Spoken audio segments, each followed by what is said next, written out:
Guys, oh, isa daw itong uri ng shell. Pero wala nang shell siya kasi natanggal na. Kaya curious ako kung anong lasa nito. Kaya ito, yung puti na to gawin kong kilawin. Tapos ito naman, yung parang naman loob niya, adobuhin ko. Tikman natin, masarap daw to. Kaya napabili ako. Ito, manamis. Manamis daw ito. Masarap daw yung lasa. Kaya try kong kilaw. Ito adobuhin ko yan.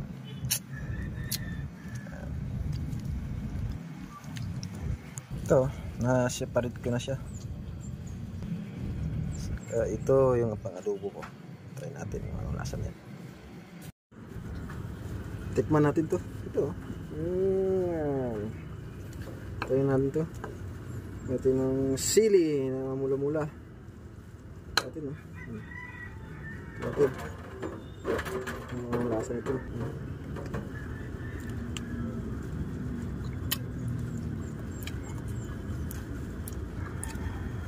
Masarap nga.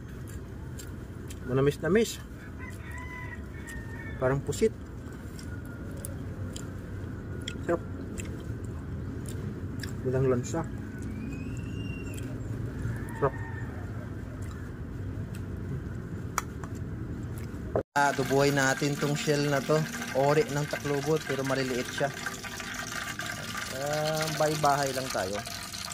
Parang bahay-bahayan na pagluluto. Kasi wala tayong mga gamit eh. Nag-aaral tayo eh.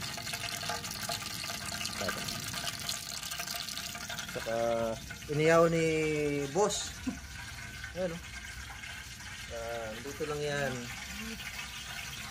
Kahit improvise lang, basta makagawa lang ng pagluluto, ayos na yan. Basta maluto.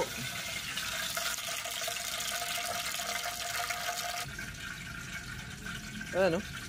Kalat-kalat lang. Alam mo ba yung paraan ng madali ang pag-adobo? Ganito lang yun, no? Buhos lang.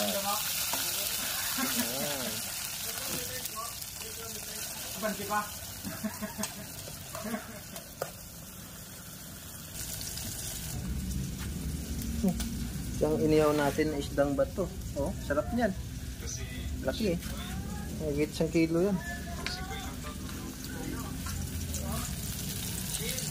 So, ilagay na natin to kasi mainit na. Oh!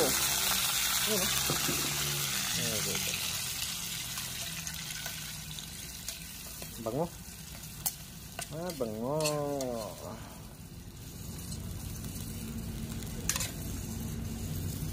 Nadubo ko na lahat.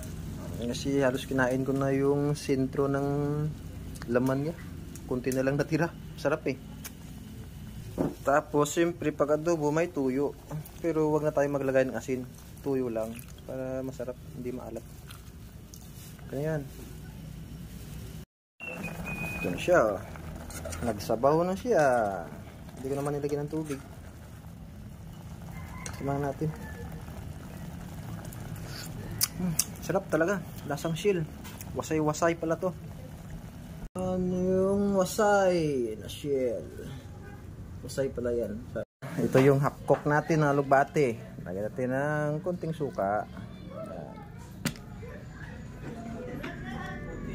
Sibuyas.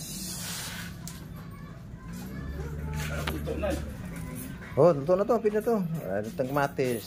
Sarap na ito.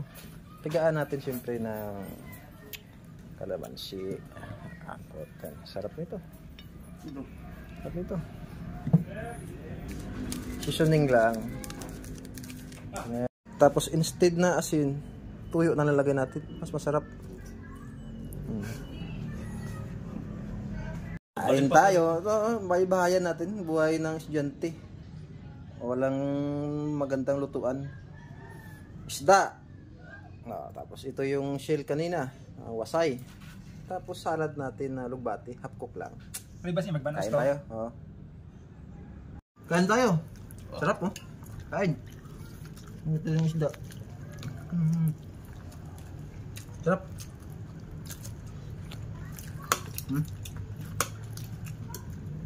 Sarap ah.